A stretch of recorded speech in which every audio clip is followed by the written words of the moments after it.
Today I'm going to show you how to make an easy family steak and potatoes dinner using just a sheet pan, your food processor, and these ingredients. So let's get started. The ingredients for this recipe are simple. We're going to use some fresh green beans, red new potatoes, and steak. Now I like to use a New York strip, but you can also use flank steak, hanger steak, or a skirt steak. If you want to substitute your new potatoes with some Yukon Gold, some fingerlings, asparagus is great for this recipe, broccoli is perfect. Throw in some onions or some mushrooms if you like, but we're going to just do steak, potatoes, and beans today and show you how to make this for your family. So the first thing that we need to do is make our marinade. And we're going to use this on the beans, on the potatoes, and on the steak. So we're going to use a little olive oil, some freshly grated Parmesan cheese, minced garlic, 2 teaspoons of lemon juice, red pepper, salt, and black pepper. We're going to put the lid on, give it a couple of pulses, and we'll be ready to go.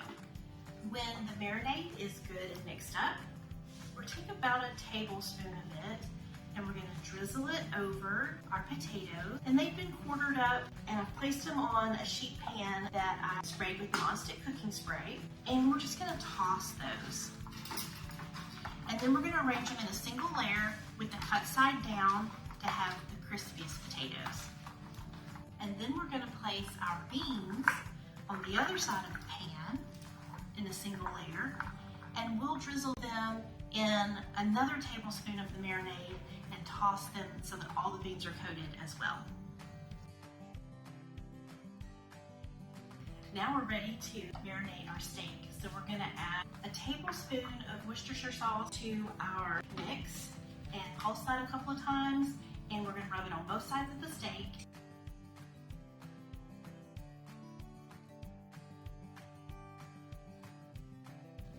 Now that we've got everything seasoned with our marinade, we're going to let our steaks rest, and we're going to pop these veggies in a 375 oven for about 20 minutes and let them roast. When the vegetables come out of the oven, we're going to make a little space right here in the center, and we're going to nestle these steaks right in these beans and potatoes. We're going to crank that oven up to broil, and we're going to finish our vegetables and cook our steaks under the broiler.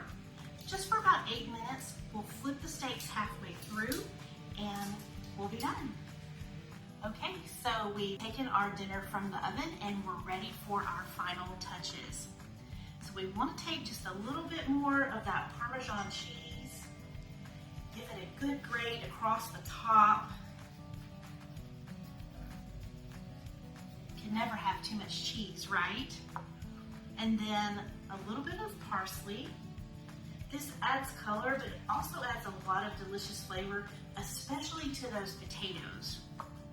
And then our steaks, we need to finish those off with just a little bit more salt. It's a great way to finish your steak, no matter if you're pan searing it or if it's coming from the grill. And then my favorite, a little pat of butter for each. And now we're ready to serve. So let's talk about a few serving tips, because we want your recipe to be a success, not just in the kitchen, but all the way to the table. So this dish, you can serve community style from the sheet pan itself, just slicing the steak up into strips, or you can put it on a platter to serve. I also love to serve it with some ranch dipping sauce. It's delicious with the green beans and with the potatoes. And there you have it, an easy one-pan dinner that'll feed your whole family any night of the week or on the weekend. I can't wait for you to serve this at your table.